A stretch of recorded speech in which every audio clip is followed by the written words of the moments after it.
नमस्कार दोस्तों। कांग्रेस पार्टी 140 साल की होकर के 141वें साल में प्रवेश कर चुकी है।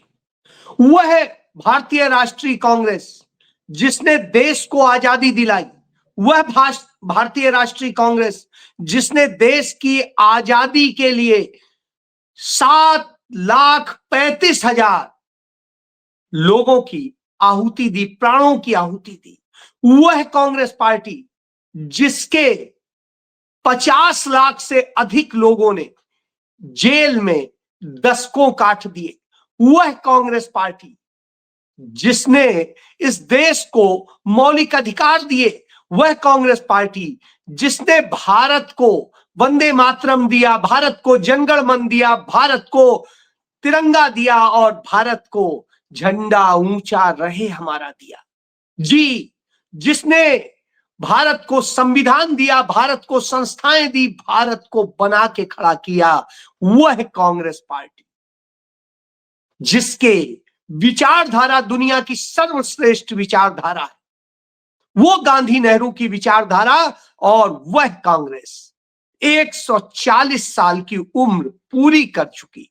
वह कांग्रेस जिससे तमाम देश की पार्टियों का, विचारधाराओं का जन्म हुआ है, लेकिन वह कांग्रेस आज भी अपनी विचारधारा पर अडिग है। जी हां, तभी शायद कांग्रेस पार्टी के राष्ट्रीय अध्यक्ष, वह दलित राष्ट्रीय अध्यक्ष, सबसे निचली पंक्ति के राष्ट्रीय अध्यक्ष मल्लिकार्जुन खड़गे कहते हैं कि सत्ता हमारे पास भले ही ना हो, मगर रीढ़ है हमारे पास। वह रीढ़ जो लोग कहते हैं कांग्रेस खत्म हो गई, मैं उन्हें बता देना चाहता हूं कि हमारी रीढ़ सदैव सीधी रहती है, क्योंकि हमने कभी समझौता नहीं किया। न संविधान से समझौता किया, न धर्मनिरपेक्षता से समझौता किया और न गरीब के हक से समझौता किया। जी, हमने कभी सत्ता के लिए सौदेबाजी नहीं की। कांग्रेस ने कभी धर्म के नाम पर वोट नहीं मांगा। कांग्रेस ने कभी मंदिर मस्जिद के नाम पे नफरत नहीं फैलाई। कांग्रेस जोड़ती है और भाजपा तोड़ती है। जी हां, यह शब्द मल्लिकार्जुन खड़गे के हैं। और जब वह यह बताते हैं तो वह बताते हैं कि कांग्रेस ने धर्म को आस्था के तौर पर देखा और आस्था के तौर पे हर व्यक्ति को उसकी स्वतंत्रता दी। लेकिन कुछ लोगों ने धर्म को राजनीति बना दिया और जिन्होंने राजनीति बनाया वही भाजपा है। आज भाजपा के पास सत्ता है, लेकिन उसके पास सच्चाई नहीं है। जी, सच्चाई नहीं है। कभी वो आंकड़े छुपाती है, कभी जनगणना रोकी जाती है, कभी वो संविधान बदलने की बात करती है, कभी वो इतिहास तोड़ मरोड़ के प्रस्तुत करती है। जिसके पास अपना कोई इतिहास नहीं है, जिसका इतिहास कलंक से भरा हुआ है, जो वो भाजपा सवाल उठाती है उस कांग्रेस पर जो कांग्रेस बनाती है, बिगाड़ती नहीं है, बनाती है, बेचती नहीं है, बनाती है, बर्बाद नहीं करती है। जी हां, क्योंकि कांग्रेस एक विचारधारा है और विचारधारा कभी मरती नहीं। जब मल्लिकार्जुन खड़गे यह बता रहे थे तो निश्चित रूप से इस पर बात करना बनता था, क्योंकि यह कांग्रेस ही है जिस कांग्रेस के पहले राष्ट्रीय अध्यक्ष व्योमेश चंद्र बनर्जी ने जब मुंबई में 28 दिसंबर 1825 को कांग्रेस के राष्ट्रीय अध्यक्ष के तौर पर, पहले राष्ट्रीय अध्यक्ष के तौर पर पद संभाला, तो उन्होंने देश के लिए मर मिट जाने का संदेश दिया था। और वहीं से कांग्रेस ने देश के लिए, आइडिया ऑफ इंडिया के लिए, सोचिए बंगाल का वह व्यक्ति बॉम्बे में आकर के राष्ट्रीय अध्यक्ष बनता है, उस समय गुजरात भी बॉम्बे राज्य का ही हिस्सा होता था, और उस जगह आके बंगाल का अध्यक्ष बनता है, और बॉम्बे राज्य के दादा भाई नौरोजी उसके बाद अध्यक्ष बनते हैं। ये वही दादा भाई नौरोजी थे जिन्होंने वह लड़ाई लड़ी थी कि जब शादियां होके आती थी तो महिलाएं, वो नई नवेली जो बहू होती थी, वो राजा के पास, जागीरदार के पास जाती थी। जी हां, उनके साथ उसे रुकना होता था, रात गुजारनी होती थी। यह प्रथा थी, उस प्रथा के खिलाफ वो लड़े थे, और उन्होंने इस देश को वह क्रांति दी जिस क्रांति के बाद में आप गर्व से कह सकते हैं कि आप एक बाप की औलाद हैं। जी, क्योंकि उसके पहले जिस तरह की प्रथाएं डाल दी गई थी, उसी गुजरात राज्य में जहां से आज नरेंद्र मोदी आते हैं, अमित शाह आते हैं, वहां यह होता था। और जब यह होता था तो आपको सोचना पड़ेगा, तो 200 साल उनकी जन्मशती के भी हो रहे हैं। और इसके बाद आप देख लीजिए, बहुत महत्वपूर्ण है, इसी शताब्दी में महात्मा गांधी कांग्रेस पार्टी के पहली बार, एक शताब्दी हो गई, 100 साल हो गए, महात्मा गांधी राष्ट्रीय अध्यक्ष बने थे। ये संविधान स्वीकार करने का भी वर्ष था, 75 साल हो गए, 75 साल पूरे हो चुके हैं। और इसके बाद में वंदे मातरम की जो रचना हुई, जो कांग्रेस पार्टी गाती है, वह वंदे मातरम के शब्द के भी 150 साल हो गए। जी, और इसके बाद दादा भाई नौरोजी की जयंती मनाई जाएगी 200वीं। सरोजनी नायडू कानपुर में जब शताब्दी वर्ष मनाया जाएगा तो उनकी अध्यक्षता का मनाया जाएगा। कानपुर में ही 1925 में झंडा ऊंचा रहे हमारा, यह गाना, जो गीत है, वो कानपुर में ही मिला था, और हर समय हमारा तिरंगा ऊंचा रहे, इसकी कामना की गई थी। यह हुआ था। भारतीय जनता पार्टी का मात्र संगठन बन रहा था नफरत पे, और हम झंडा ऊंचा कर रहे थे भारत का। जी, यह हो रहा था कांग्रेस के अधिवेशन में। और यही नहीं, दुनिया में जितने देश 1947 के आसपास आजाद हुए थे, कोई तानाशाह बन गया, किसी का लोकतंत्र विफल हो गया, कहीं पर कुछ और बुराइयां आ गईं, भारत ही एक है जो अभी तक कम से कम लोकतंत्र जैसा भी है कायम है। नहीं तो बाकी जगह की स्थितियां आप देख सकते हैं। तो ये सब संभव हुआ कांग्रेस के कारण, कांग्रेस के उन महान नेताओं के कारण। तो कांग्रेस ने ही अब से 95 साल पहले भारत को मौलिक अधिकार दिए थे 1931 में, और यह कांग्रेस के अधिवेशन में मौलिक अधिकारों को लेकर के हुआ था, जो भारत के संविधान का हिस्सा बने। और इसी तरह आज जब कांग्रेस के सभी निर्माताओं और स्वतंत्रता से सेनानियों पर हम बात करते हैं, उन्हें श्रद्धांजलि देते हैं, तो हमें उन्हें नमन करते हुए याद आता है कि आजादी की जितनी विचारधाराएं चली, जितने भी आंदोलन चले, सब कांग्रेस से चले, कांग्रेस के साथ चले, कांग्रेस के पीछे चले। तो अब आप समझ सकते हैं, चाहे जिस भी धारा के हो, चाहे उग्र आंदोलन हो, चाहे नम्र आंदोलन, सबका जो रीढ़ रही वो कांग्रेस रही। तो जो सबसे महान रही हो, और हमारे राष्ट्रपिता महात्मा गांधी हो, श्रीमती इंदिरा गांधी हमारी प्रधानमंत्री रही हो, या हमारे प्रधानमंत्री राजीव गांधी रहे हो, उन्होंने भारत की एकता, अखंडता के लिए अपना सर्वस्व कुर्बान कर दिया। और जब सर्वस्व कुर्बान कर दिया हो, जिसने तो अब आप समझ सकते हैं शहादतें दी हो।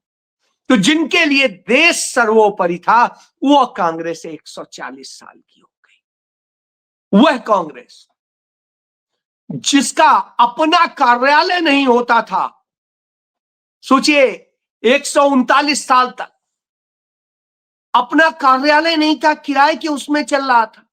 या दान किया हुआ पंडित मोतीलाल नेहरू का वो जिसमें श्रीमती इंदिरा गांधी का जन्म हुआ था, जिसका नाम जो है स्वराज भवन था, वह जो उन्होंने दान दिया था कांग्रेस को, उसमें चल रहा था। तो आप सोचिए वो कांग्रेस जिसपे यही आरएसएस के लोग, यही लोग तमाम आरोप लगाते रहे, झूठे आरोप, वो कांग्रेस अपना कार्यालय बना सकी। लेकिन भारतीय जनता पार्टी ने 700 जिलों में अपने कार्यालय बना लिए, अपना राष्ट्रीय कार्यालय 7 स्टार होटल जैसा बना लिया है, और अपने आरएसएस का मुख्यालय भी 7 स्टार होटल जैसा बना लिया है। उसके अलावा तमाम सारी चीजें, संपत्तियां देश की तमाम कब्जा कर ली है। चंदा दो, धंधा लो, ये सब किया है। और जब यह किया गया तब सवाल उठता है, तब कांग्रेस पार्टी के सांसद, वरिष्ठ सांसद है मणिकम टैगोर, वो कहते हैं कि आरएसएस नफरत फैलाने वाला संगठन है और यह अल कायदा जैसा है। जी हां, अल कायदा। और जब वह बताते हैं अल कायदा, तो वो उसके उदाहरण भी देते हैं कि जैसे अल कायदा नफरत फैला के, हिंसा फैला करके ये सब करता है, वही काम तो ये कर रहे हैं। जी, जब वो ये बताते हैं, अल कायदा से तुलना करते हैं, तो ये बताते हैं, तो भाजपा को मिर्च लग जाती है। मिर्च लगनी भी चाहिए, क्योंकि देशभक्ति तो ये कर नहीं पाए, राष्ट्रवाद कह के एक ड्रामा करते हैं, ये धर्मवाद करके एक ड्रामा करते हैं, ये ब्राह्मणवाद करके एक ड्रामा करते हैं, ये मनवाद करके एक ड्रामा करते हैं, और समाज को, देश को, सबको तोड़ देने का काम करते हैं। कांग्रेस जोड़ने का काम करती है। यही वजह है कि 550 से अधिक रियासतों को जोड़ करके कांग्रेस पार्टी ने भारत गणराज्य बनाया था। हर जाति को, हर धर्म को, हर क्षेत्र को, हर भाषा को, हर किसी को एक सम्मानजनक जगह दे करके और देश बनाया। वह देश बनाया जो संवैधानिक लोकतंत्र बना। पंडित जवाहरलाल नेहरू ने भाखड़ा डैम हो या दूसरे तमाम हो, सब जगह, चाहे किसान के लिए हो, उसके लिए भी, खेती किसानी के लिए भी किया। उन्होंने महिलाओं के लिए भी किया, उन्होंने दलितों के लिए भी किया, उन्होंने पिछड़ों के लिए भी किया, उन्होंने हर भाषा की समृद्धि के लिए भी किया, उन्होंने हर राज्य की समृद्धि के लिए भी किया, हर क्षेत्र की समृद्धि के लिए किया। उन्होंने बड़े बड़े इंजीनियर पैदा किए, बड़े बड़े साइंटिस्ट पैदा किए, उन्होंने कामगार भी बनाए, उन्होंने रोजगार भी दिया, उन्होंने भारी उद्योग भी बनाए, लघु उद्योग भी बनाए, और पूंजीवादियों को भी उद्योग बना के देश के लिए योगदान करने के लिए खड़ा किया। उन्होंने एयरलाइंस भी बनाई, उन्होंने एयरफोर्स भी बनाई, और उन्होंने नेवी भी मजबूत की। तो अब आप समझ सकते हैं किसके लिए उन्होंने नहीं किया। युवाओं के लिए किया, छात्रों के लिए किया, हर किसी का भविष्य बनाने के लिए किया। और उनके इन्हीं प्रयासों से भारत बन के तैयार हुआ। तो सोचिए, जिस कांग्रेस ने यह दिया हो, उस कांग्रेस के लिए जहर देती है भाजपा, तब स्वाभाविक सी बात है गोडसे का संगठन कांग्रेस को नसीहत देता है, तब पवन खेड़ा जो कांग्रेस पार्टी के मीडिया प्रभारी हैं, वो कहते हैं आरएसएस एक नफरत भरा संगठन है, ऐसा संगठन है जो तोड़ने का काम करता है, जोड़ने का नहीं।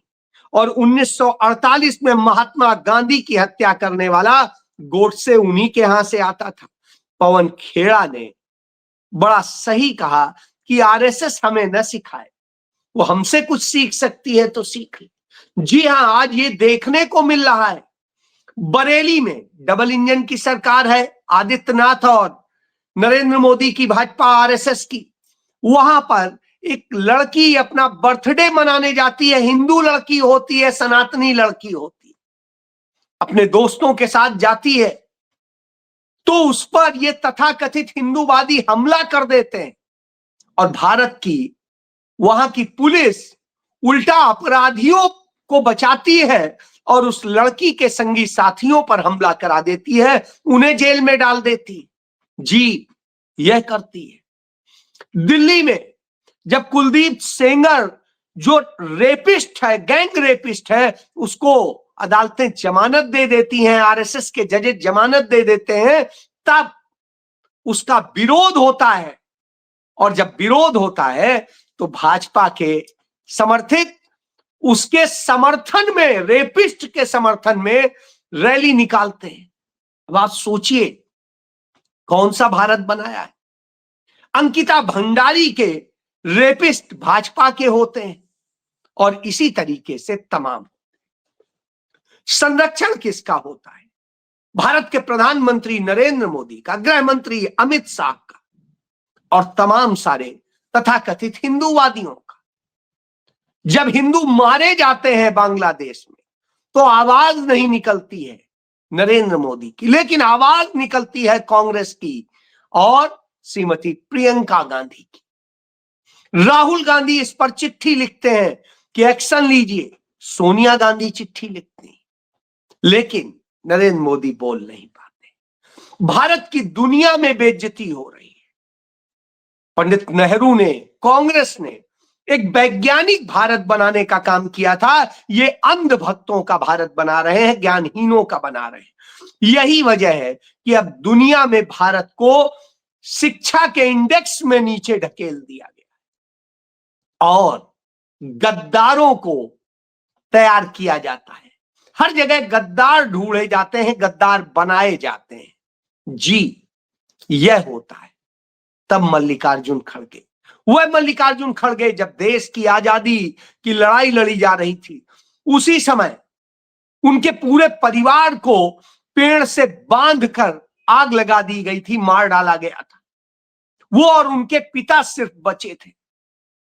सोचिए, वो दलित परिवार के होने का वो तकलीफ दंश झेल रहे। कांग्रेस पार्टी ने, पंडित जवाहरलाल नेहरू, उन्हें सब कुछ दिया। वो ब्लॉक कांग्रेस कमेटी से उठ करके कांग्रेस पार्टी के राष्ट्रीय अध्यक्ष तक पहुंचे। ऐसे में दिग्विजय सिंह जैसा व्यक्ति, जिसने कांग्रेस से सब कुछ लिया, मुख्यमंत्री भी बना, राज्यसभा सदस्य भी बन रहा है और भी बहुत कुछ ले रहा है, वो कहता है कि भाजपा का संगठन इतना अच्छा है कि कोई मुख्यमंत्री और प्रधानमंत्री बन सकता है। अपना जवाब दे दीजिए, आप क्या बने थे? और जवाब दीजिए, मल्लिकार्जुन खड़गे क्या है? उसकी प्रशंसा नहीं, संघ की, आरएसएस की प्रशंसा होती है, बीजेपी की होती। यही काम करते रहे हैं केरल के तिरुवनंतपुरम के सांसद। तो अब आप समझिए, ये खेल भाजपा ही कराती है, क्योंकि वो गद्दार तैयार करती है। जी हां, गद्दार ही तो था। वह है आरएसएस का जन्मदाता डॉक्टर हेडगेवार, जो कांग्रेस पार्टी में होता था। पंडित जवाहरलाल नेहरू ने जब सेवा दल बनाया था, कांग्रेस सेवा दल, तो उस सेवा दल का महासचिव था नागपुर का, और वही कांग्रेस से गद्दारी करके भागा।